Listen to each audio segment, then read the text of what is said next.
Sa kabukiran nga layo sa syudad, dito nagpuyo ang mga bata.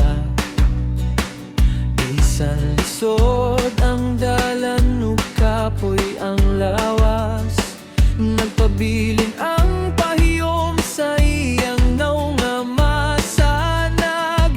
Sa matag buntag nga mo sidlak ang adlaw, magdala siya kahayag sa matag tunon-an.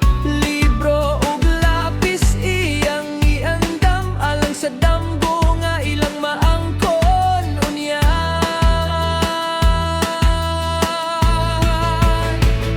Kalipay ang iyang gibati sa pagtudlo sa kabataan sa baryo.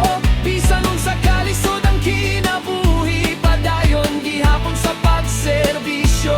Ang kahibalo iyang ipanghatag, murag kahayag na walay kapalongon. Sa matang ngisi sa mga bata, dito niya makita ang tinuod nga kalipay.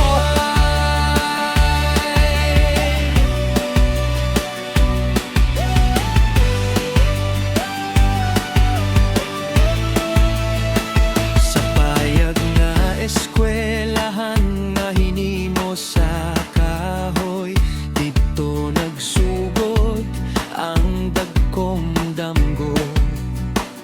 Bisan ulan, bisan init sa adlaw, walay makapugong sa iyang tinguha.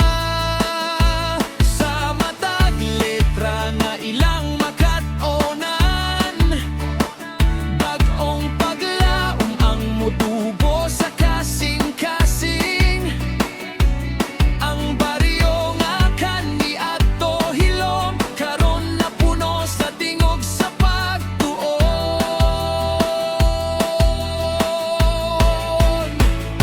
Kalipay ang iyang gibati sa pagtudlo sa kabataan sa baryo. Bisan unsa kalisod ang kinabuhi, padayon gihapon sa pagserbisyo. Ang kahibalo iyang ipanghatag, murag kahayag nga walay kapalongon. Sa matang ngisi sa mga bata, dito niya makita ang tinuod nga kalipay. Ang iyang kinabuhi gitugyan alang sa umaabot nga masanag.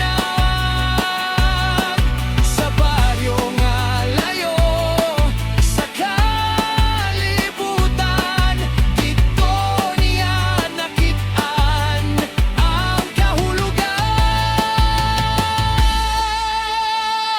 Kalipay, kalipay sa mata, kasing-kasing nga iyang natandog. Kalipay.